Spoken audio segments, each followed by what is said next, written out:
जननी जने तो संत जन याद आता या सूर। संत फरमाते हैं कि माता, यदि तू किसी औलाद को जन्म देना या तो तू संत को जन्म दे, या ऐसी औलाद को जन्म दे जो दाता बन सके, पालन कर सके, इन सबका कुछ देने वाला हो,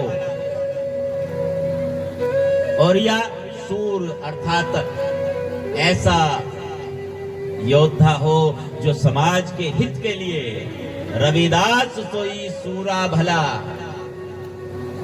कैसा सूरा? कबहू न छाड़े खेत, अंग अंग कट भुई पड़े। रविदास सोई सूरा भला, जो लड़े दीन के हेत, अंग अंग कट भुई पड़े, कबहू न छाड़े खेत। चाहे शरीर का टुकड़ा टुकड़ा भी कट के जमीन पर गिर जाए और तो भी वो मैदान को न छोड़े। गरीब के, मजलूम के लिए, दीन दुखी के लिए हर समय जो तैयार रहे, ऐसी औलाद को जन्म देगा।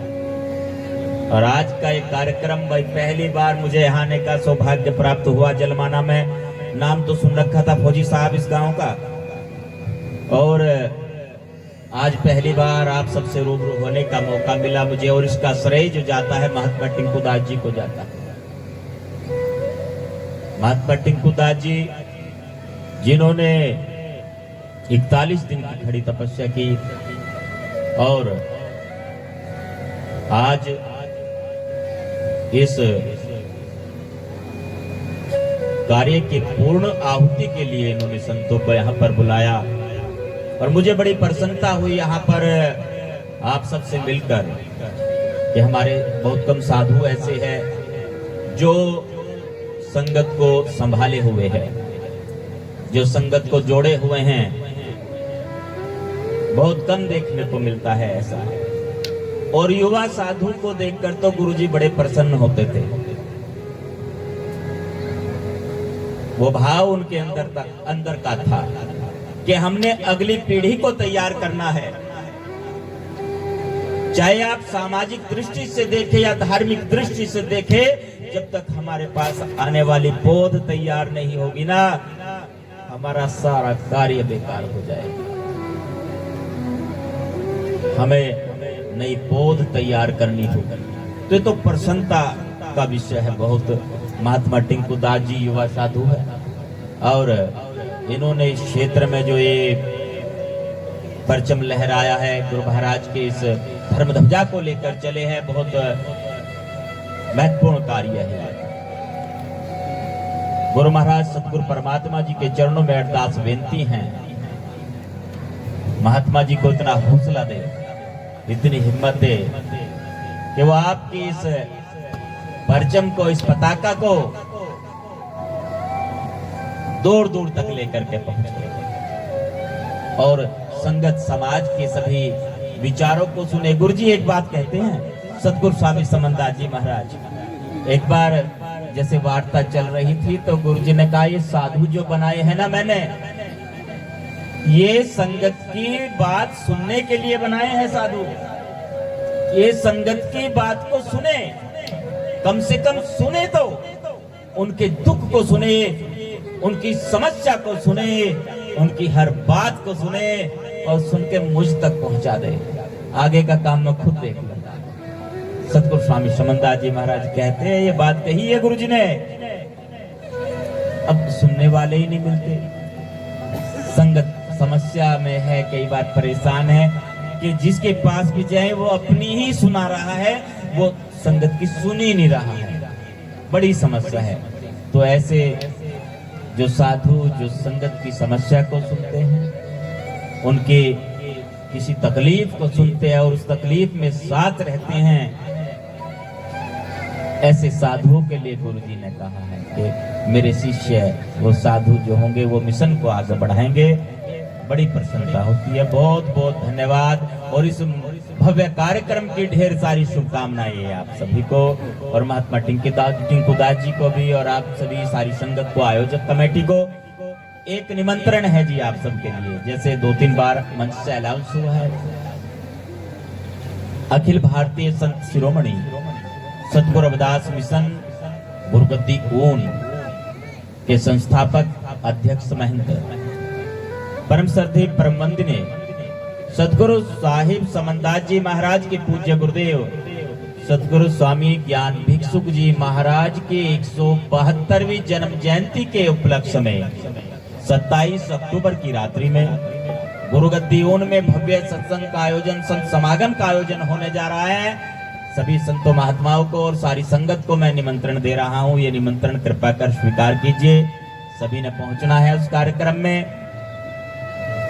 अभी जो चंद पंक्तियां आपके सन्मुख पढ़ी, अमृत वाणी, गुरु महाराज की अमृत वाणी की पंक्तियां, कम समय में प्रयास करूंगा थोड़ा सा विचार रखने का। मालिक ने तो गागर में सागर भरा है। का भयो जो तन भयो छिन छिन। सतगुरु रविदास जी महाराज फरमाते हैं कि मुझे फर्क नहीं पड़ता शरीर के यदि टुकड़े टुकड़े भी हो जाए, छिन छिन टुकड़े टुकड़े भी हो जाए ना शरीर के, तो मुझे फर्क नहीं पड़ता है।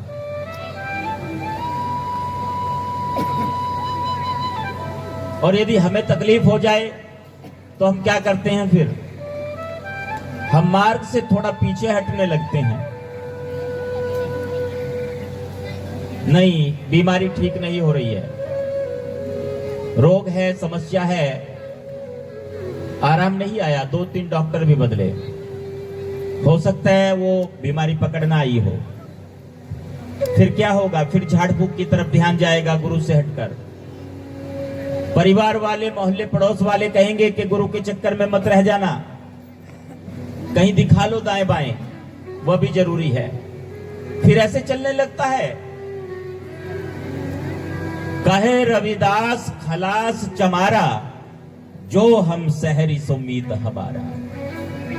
सतगुरु रविदास जी महाराज चमार की बात नहीं की, सतगुरु रविदास जी महाराज ने खलास चमार की बात की है। खलास खालिस, जिसमें मिलावट है न हो। और सतगुरु स्वामी समनदास जी महाराज ने खलास चमार की बात की। यदि चमार शब्द को उजागर किया ना, सतगुरु स्वामी समनदास जी महाराज ने किया। कोई भी मंत्री संतरी कोई भी आए उनके पास, सीधे कहते थे गुरुजी चमार बनेगा क्या? यदि बाहर से ही कह देता था हाँ जी तैयार हूं, कहते थे नहीं भाग जा, तू तैयार है ही नहीं, खाना खा पहले, यहां पर भोजन करिए, आप जाइए। आप वो गया, देखा वहां तो धूल उड़ रही है, चक्कर लगाए 2-3, सोचा अब तो खाने जितना टाइम हो गया, अब जाता हूं। पहुंचा गुरुजी के पास, कहने, गुरुजी ने पूछा खाना खा लिया? उसने कहा हाँ जी खा लिया। गुरुजी ने कहा खाना नहीं खाया तूने चमारों के यहाँ का? तू ये सोच रहा था यहाँ तो धूल मिट्टी उड़ रही है, 3 चक्कर लगाए तूने उस जगह के, पर खाना नहीं खाया। 5 आदमी थे तेरे साथ में, और चर्चा क्या चल रही थी कि चमारों का आश्रम है ये, चमार साधु है ये, और यहाँ तो धूल मिट्टी उड़ी है, बैठने की जगह नहीं है, यहाँ कहाँ बैठ करके खाना खाएंगे? उस समय तो 5 में से छठा कोई उनके पास था ही नहीं। और जब गुरुजी ने ये शब्द दोहराए, लंबा होकर लेट गया सीधा, कहने लगा गुरुजी माफी दो। कहे रविदास खलास चमारा।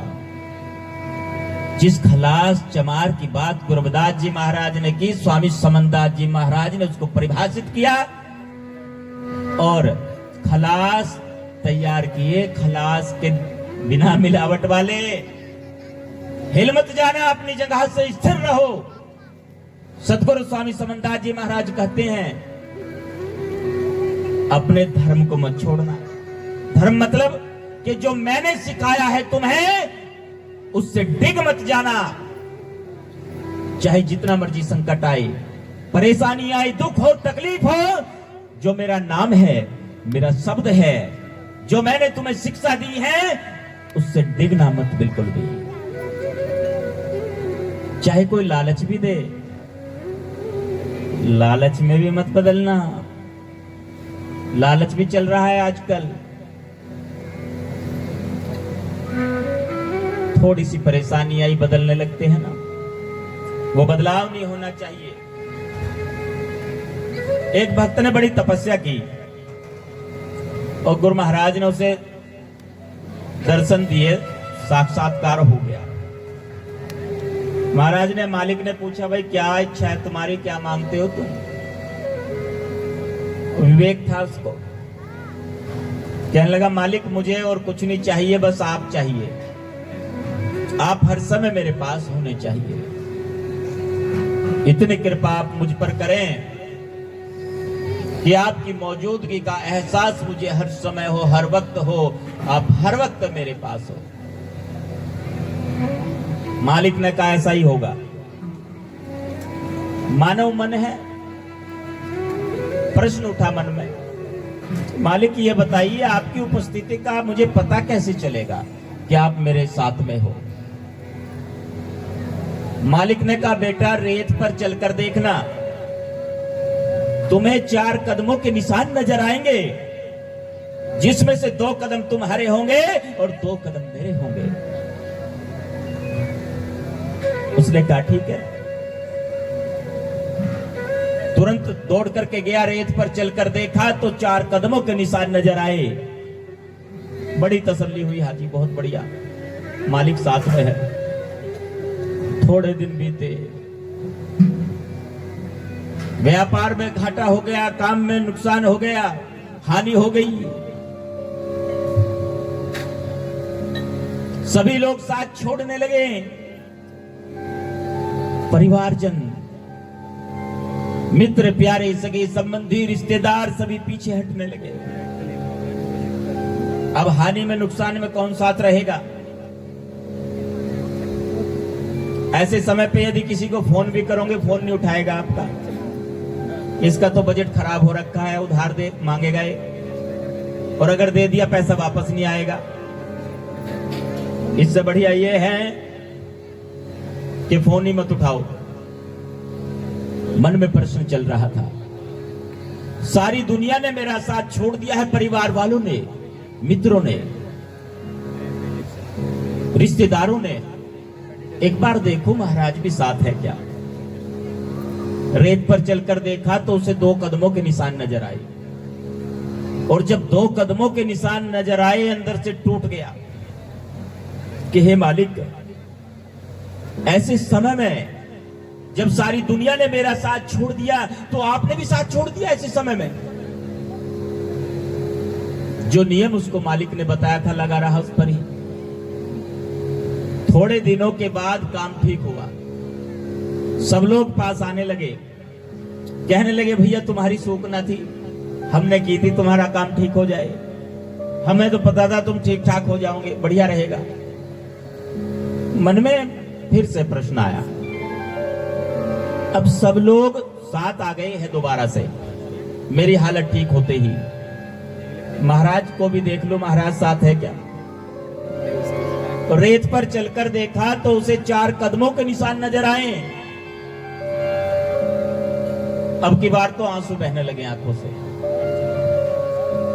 ये प्रेम ऐसा ही है ना, प्रेम की जेवरी बांधियो तेरो जन,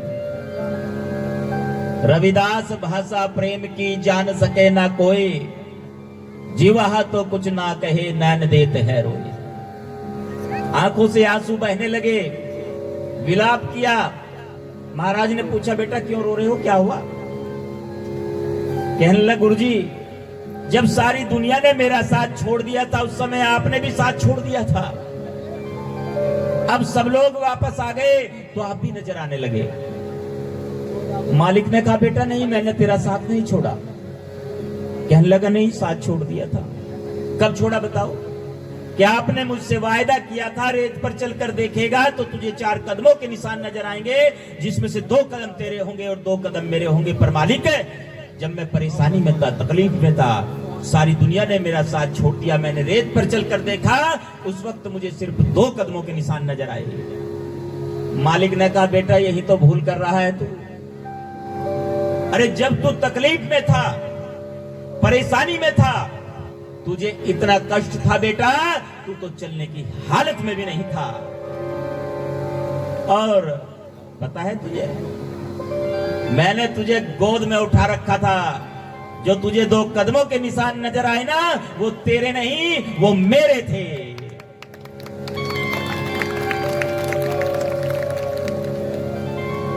और हम तकलीफ में क्या सोचने लगते हैं कि नहीं भाई महाराज का ध्यान नहीं है हमारी तरफ, पर वास्तव में ऐसा होता नहीं है। सतगुरु रविदास जी महाराज फरमाते हैं, का भयो जो तन भयो छिन छिन, यदि शरीर के टुकड़े टुकड़े भी हो जाए ना, तो मुझे कोई फर्क नहीं पड़ता।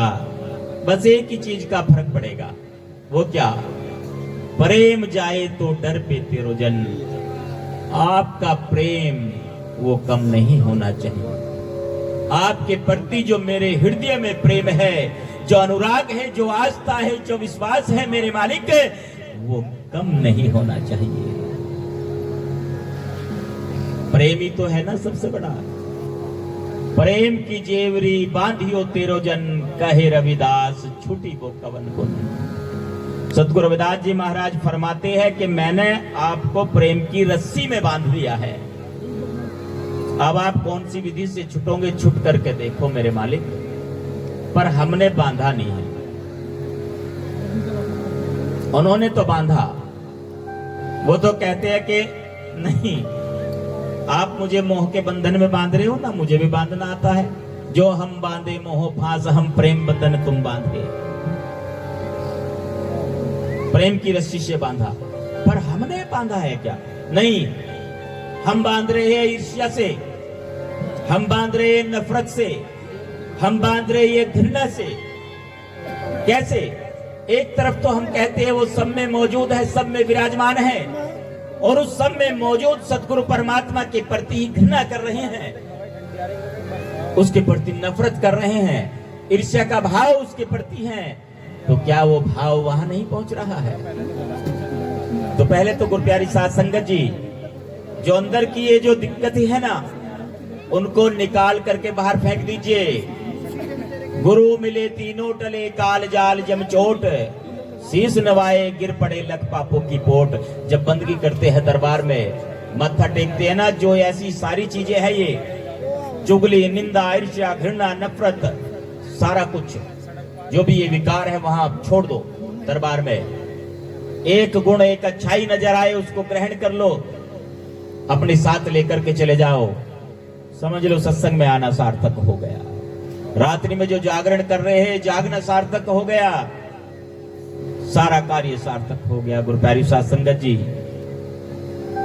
समय की मर्यादा को ध्यान में रखते हुए, क्योंकि वक्ता बहुत है, बड़ा आनंद आ रहा है सत्संग को सुनने में, मैं रजा चाहता हूं एक संदेश को दोबारा दोहराते हुए 27 अक्टूबर के कार्यक्रम में पुनः आपको आमंत्रित करता हूं। आप सभी के लिए निमंत्रण है, ये निमंत्रण स्वीकार कीजिए। और इस भव्य कार्यक्रम के लिए महात्मा टिंकू दास जी को बहुत बहुत बधाई, बहुत बहुत शुभकामनाएं, जो आपने ये भव्य कार्यक्रम का आयोजन किया है।